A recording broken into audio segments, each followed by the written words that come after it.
couple of seconds for people to chime in on.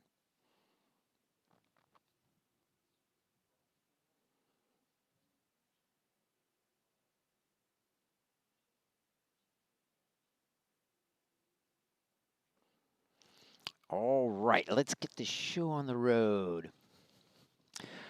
Welcome, everyone. Welcome to another episode of Tech Art Talk Live. My name is Chris, and I'm going to be your host for the day. And today we are going to have yet another installment of Procedural Gems. And this week we are going to be interviewing Christopher Chapman. And Chris is comes from the visual effects realm where he and I used to work together, I believe, at Rhythm and Hues, but don't quote me on that. But anyway, now these days, Chris is kicking it over at NetherRealm Studios, where he is the senior VFX artist for the Mortal Kombat games. And so he's lots of having fun with there, made the transition over from offline onto real time, and now he's here to talk about all things procedural. And also, Chris is a Houdini instructor, so he is very authoritative on that, so he's very helpful. And so I look forward to sharing this interview with you today. Enjoy. Welcome, Tech Art fans, to yet another episode of Procedural Gems. Today we are here talking with Chris Chapman, the visual effects art lead at NetherRealm Studio. Chris, how you doing? Doing good, doing good. How are you, Chris? Oh, I'm doing outstanding. Thank you very much. Looking very much forward to this interview. Now, you've been using proceduralism a long time, haven't you? Yes, sir. Since 2001, basically. Got you. Now you were. It was. Am I wrong? But were you an intern at Side Effects? I was. Apparently, I was number 7 in the long, long chain of interns that they've created since then. I didn't know that until I talked with Kim Davidson recently. He's like, "Yeah, we got you pegged at number 7." I'm like, "Wow, okay." Wow, So it was a that's while like ago.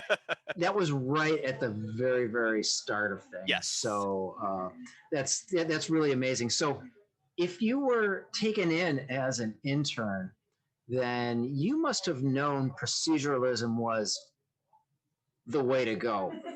What Yes. told you so earlier on in your career that called you to proceduralism? That's a good question. Interestingly, it called to me, and so I didn't know. I didn't seek out. Hey, what's the best way to do visual effects? Instead, I was lured in really by the workflow that Houdini software, for instance, was at the forefront of doing, where you built a system, you built rules and conditions that then allowed your creativity to run free. And in a weird way, having an arts background initially, it kind of spoke to me of watercolor painting because you don't always have to know what you're going to get before you begin, but you set out with the right tools and materials and you have certain expectations, and then you let the flow, as it were, occur.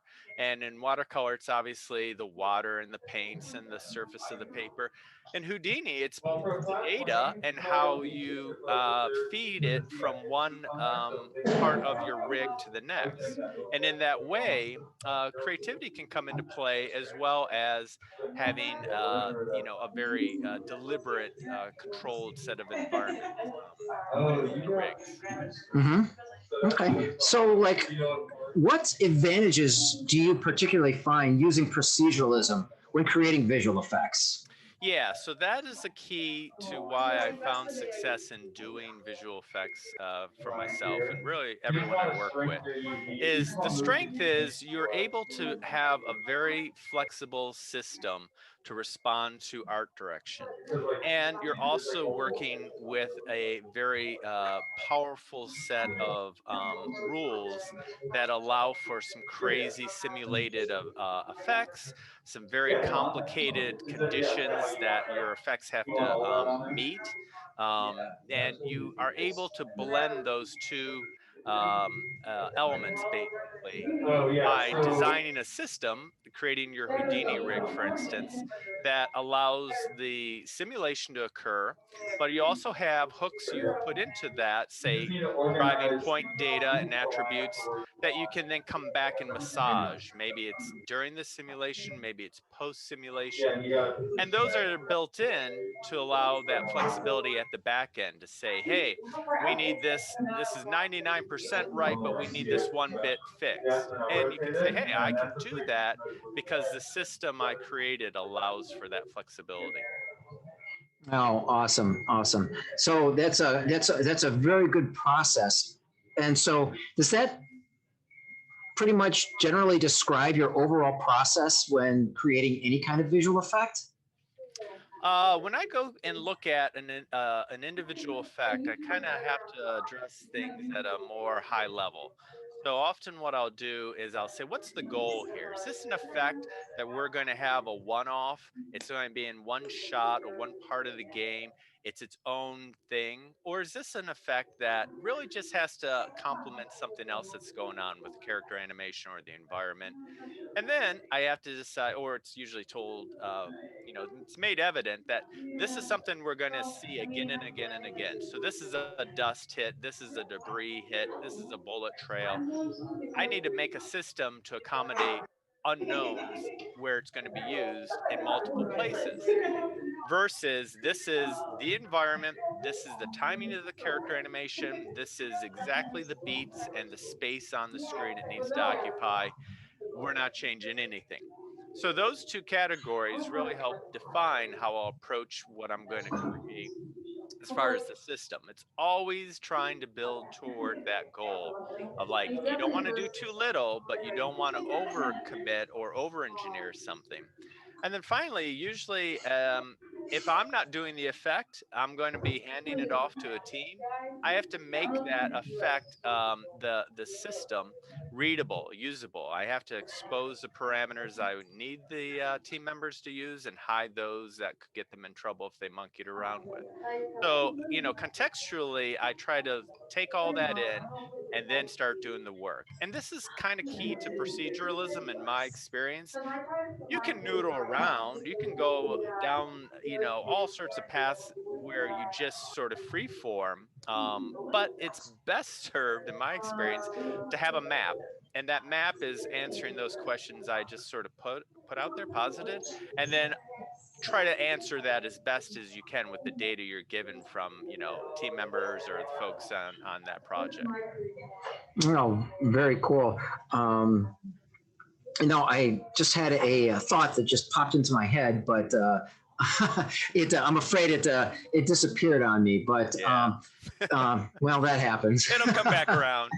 Oh yeah, it always rears it's always hugging again. Now you spent a large part of your career working in film and in animation, and now you're working for games.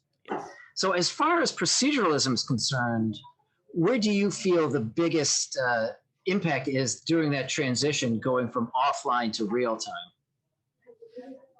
Yeah, so I think there are again two different ways of understanding the needs. So, for instance, offline, whether it was for live action, everything's already filmed, you're doing post production, or for feature animation, where you're working with all CG environments and characters, cameras may change, things are a little bit more fluid, to then a game where your effect could be seen all the time differently depending on that type of game you're putting it into, really makes a huge difference. So for instance, the offline work um, is much more similar. Live action CG feature animation, you generally are creating an effect that'll get rendered. And that rendered image is determined by the director and it's sometimes the animators, what we want to see on screen and for how long. So you can really use that to help inform what you don't have to worry about in building your effect system and what do you really need to be aware of when you're building your effect system. And some of that, again, isn't always obvious. motion blur doesn't seem obvious until it's the thing that's keeping your frame from getting rendered, and clogging up the whole queue. Other times, stuff is just visual considerations. That what you see is what you get, and that's enough. That's all you have to address. In a game, you can use the same systems. You can build something in Houdini for a game effect, but really, Houdini is not in the game. So, what you need to think about is if I'm making some offline assets, if I'm doing a fluid simulation, how can I create that to look great in multiple views in a game from different angles and different contexts? Is it an effect that is going to be triggered all the time when the character interacts with the ground? So it'll emit dust on the ground. It'll create a splash, a pre-rendered fluid mesh when a character runs into the river, and then as soon as they hit the muddy bank, now it's a little bit more of a simulated mud. But the emitter is all the system is all consistently the same. So, with that in mind, you can use proceduralism. You can approach it at a high level in the same way, but your end results really have to dictate what things you take care of and how you address those. And that's a different challenge. And then obviously, the 800-ton elephant in the room is performance. So you can't have everything. I like to think of real time visual effects as the smoke and mirrors of smoke and mirrors. So you're not only doing fake stuff, but you're faking how you did your fake stuff. Mhm. No, that's an excellent point, and I love the fact that you mentioned that regretfully Houdini is not in the game. Houdini is not a game engine in and Right. itself. Right. And so, what is your favorite technique from getting your work that you generated in Houdini into Engine? Sure. So, as a visual effects person, this is kind of pigeonholing what Houdini can do, which is sounds ironic, right? Because it is known for visual effects. However, visual effects involve time, and time is a real thing in a game engine, and you can't fake that in importing things from Houdini. You're not going to simulate something in Houdini inside the engine. So the time factor of creating things that evolve over time is a real barrier in a way. So you can build your entire environment procedurally with a Houdini plugin and keep it live and have your environment team modify it and do all sorts of really procedural techniques that way. And inside of UE4, you can build your particle systems with Niagara and use a lot of proceduralism in how they pass data back and forth. To bring the Houdini into that world at this point, my experience is mostly let's make what we want, and simulate what we like in Houdini using those techniques that are tried and true, film industry techniques, and then apply them in a manner that's appropriate inside a UE4, for instance. And oftentimes, that proceduralism can persist. So, for instance, we can create our simulations out of Houdini that carry data that can then be transposed into the engine to then influence the material components. And that again can then interact with that environment. So it can help inform, but it doesn't heavy handed dictate how something's going to look. So, for instance, we can do things that will embed data into a point cache in Houdini that when we bring it into the engine will help inform the Niagara particles that can be spawned from that. And in a way, it's the best of both worlds. We're marrying up that real deliberate look that we love of our Houdini simulations that are it's really difficult or next to impossible to do with real-time particle system.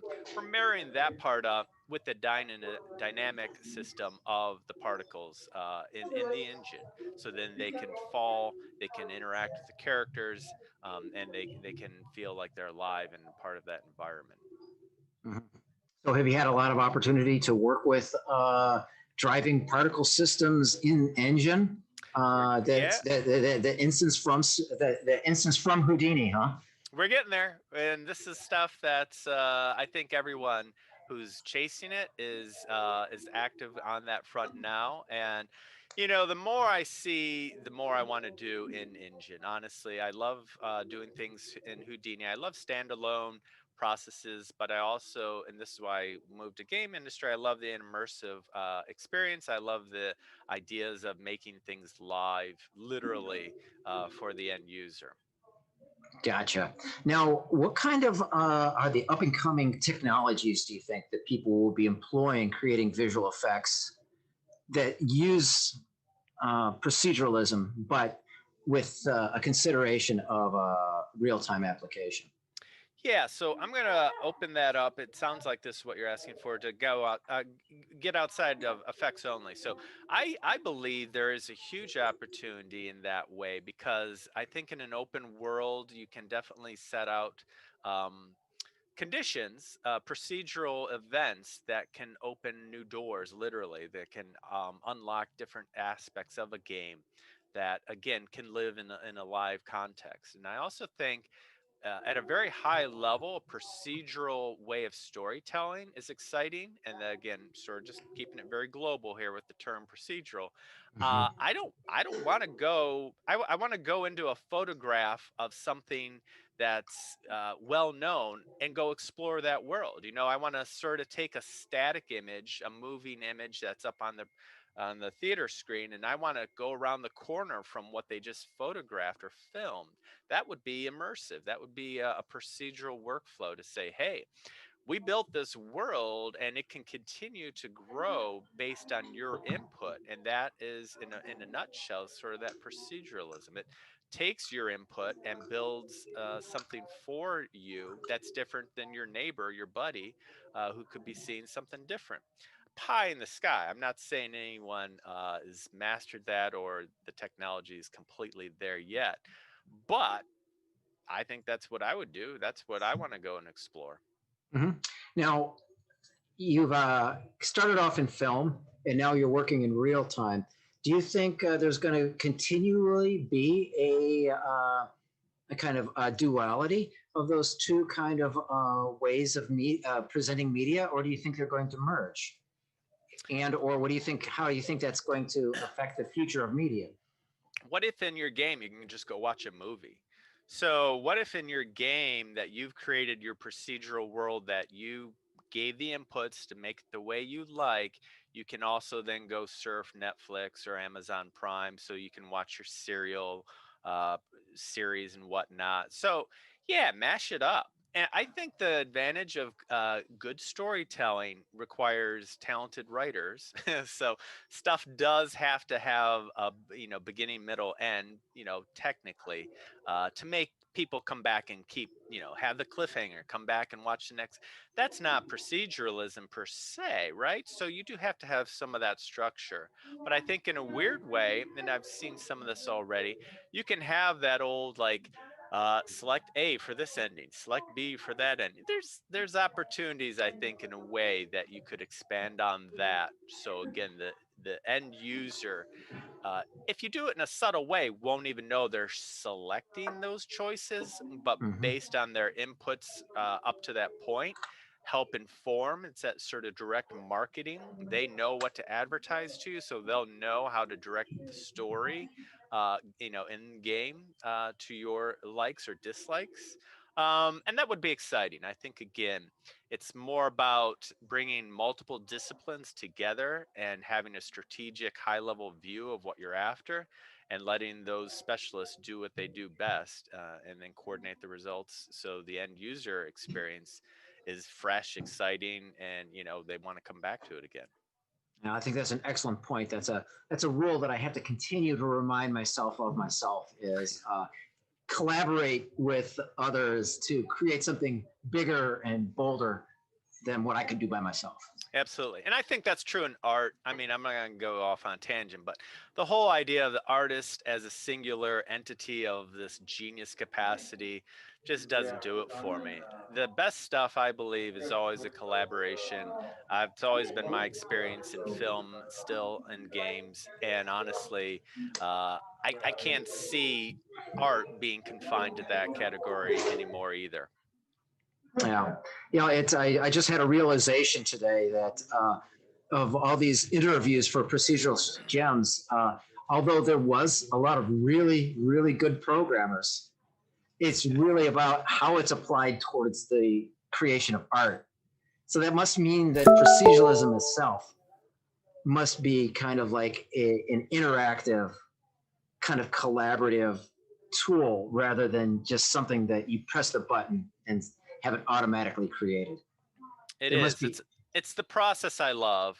I've always loved process, whether I was doing traditional fine art or working in Houdini. That's what keeps me in it. Puzzles, solving problems, I consider more like just puzzles or mazes to find your way through. And again, yeah, people go gaga for the visuals because the back end was taken care of. So you have to have a collaboration of those big brains working with the visionaries and those in between that know how to marry it all together. So the end user, it's like, wow, I don't even want to know how that was done. I just love that it was done. right, right. Like for this particular instance, I have to include a way of creating a Voronoi diagram. And it's like, well, do I explain how I created that, or do I just give them the tool? Yeah, and I think what I try to do is when I teach, I try to show the process in very simple terms, so it's not black magic like voodoo. It's like this is something everyone can get, and then you get into those deeper, more visually satisfying, trickier effects because you built some of that framework and groundwork ahead of time. And honestly, you get what you want out of it. Some people are uber procedural, some people are not. I like having a blend, and then ultimately you get the visuals that everyone's after. Yeah, from you're an instructor too. Is that correct? Yeah, I've taught both. Well, I taught at the college level, both undergrad and grad, and generally in art programs, right? So not uh, CS programs, not for engineers, but for the visual artists who, encourage them to be technically brave, and I give them the right tools to get into Houdini to create stuff for their reel, and they generally succeed. Those who want to do that, it's really about having the patience and persistence to pursue that love, and it's not about like, oh, I'm going to animate a character in Houdini. Sure, but you're not going to love doing that, or probably people won't want you to do or need you to do that. But those who really love the process of visual effects tend to really do well with that. Yeah, I see. Now, as an instructor, what advice would you give to anyone just starting off in proceduralism? What would be the best and most effective way of learning proceduralism to get that solid foundation that you're mentioning? Yeah, so I would not approach it in a way of following a bunch of other people's tutorials and videos where you see this amazing explosion or some destructed building destruction or what. I would approach it in a very and there's tutorials out there. They're basically beginner quick starts of just building things and understanding how data can be linked and relate to each other to create a result that would be better than if you tried to hand model it or hand animate it. So to that point, I would, what I generally do is I teach some of the basic fundamentals of using some simple math to drive shapes to have them move in ways that would be really hard or tedious to do by keyframing. So that's the advantage of procedurals. And then how do you just modify one little variable, one little component of that to get a totally different result? In a similar way with modeling, we're not going to model a plane or a building or a tank or something. No, not in Houdini. You would use it to create some organic shapes and to spawn things that would be super tedious if you literally had to, pull verts around. And again, in a way that at first seems obtuse, but once you build the system, then you can easily modify it and get some great results. And then generally you get really fast results that way too. So I always would encourage folks to Try to understand the system by starting simple and not Hmm. try to even do effects with it to start with, but just to understand how the data can connect to other parts of data and get used to building the system versus working in a viewport and pulling things around and trying in a sort of awkward way to make something look a certain way. Hmm. I think that's an outstanding strategy. I have to do my best to prevent my students from working from the tutorials. Not that the tutorials are bad, but the tutorials tell you how to do things, but not why. Yeah, exactly. And oftentimes, unfortunately, you don't see or you don't take the time to understand what they built to know how you would use it or abuse it on your own later. So you get to that place where you run out of runway. You're like, I did all these tutorials, but I still don't know how to make anything from scratch. Right. Like, ouch. You don't want to be that. You want to actually make stuff from scratch that's super dumb and boring, but you could do in your sleep. And then you go to the next step. And then you go to the next step. And again, like maybe yourself, certainly I found I started learning by working with folks who knew a lot more than me and seeing and stealing what their stuff was to and learn from that and not just copy and paste it in and ship it. Right. No, that's those are solid golden words to live by. I love the message that you're sending off here. So before I let you go, do you have anything else to add to the audience? Anything about proceduralism, where the industry is going, or any other kind of overall philosophies? Yeah, the rules to live by. Yeah. No, seriously though, proceduralism really is the best approach, in my opinion, to creating content. And it's not appropriate for every single industry and every single nook and cranny of all industries. But the goal of making very complex systems can be done in a procedural workflow that allows for maximum flexibility at the front end, at the back end, at the last minute, in an elegant way that you can showcase. And elegance and proceduralism, in my mind, should be synonymous. And what you don't want is you don't want to have people struggle and be frustrated or burn up a lot of time trying to figure out how something worked. You want to create a procedural workflow that makes sense to other users and that can be adaptive to the different needs it's meant for. And then it also is a way of thinking. So even in problem solving, before you even sit down to a computer, if you've had some procedural experience in making things, you can approach a problem in a way that, in a procedural way, that can say, "Hey, how can I build something to solve this problem and maybe others I can't anticipate right now in a way that will be non-destructive. I won't have to throw this out and start over again." And that's really been my whole career in visual effects. We really never threw anything away if we built it right. It was always meant to be non-destructive, elegant, and trying to address the needs while also anticipating those that we haven't even gotten yet, but might need to address, and being able to do it in a way that others can understand it and build off of that or use those tools. No, that's outstanding. Love. Those are excellent words of wisdom. Thank you Thank very you, sir. much. Thank you. All right. Well, thank you very much, Chris, for joining me today. My pleasure. It's great to be a part of this. I'm super excited for all the work you're doing. And again, back from the old days, it's super cool to see you keeping the flag flying high in the world of proceduralism and teaching folks and advocating. Really, Oh, it's the next generation. Folks coming out of colleges are the ones that are going to carry this forward. absolutely. I couldn't agree more. Thank you very much. All right, thanks, Chris. Take All right. care. Have a good day. You too. All right. Well, thank you very much, Chris, for that outstanding interview. And we all look forward to seeing more of what the next version of Mortal Kombat is going to be. Check out your new visual effects. Anyway, folks, tune in to this channel today at 3 o'clock because if you tune in for Houdini Secrets Live, we're going to be doing a total reboot. We're going to be starting over. I'm going to be working with a bunch of FIA students that are starting from Houdini from scratch.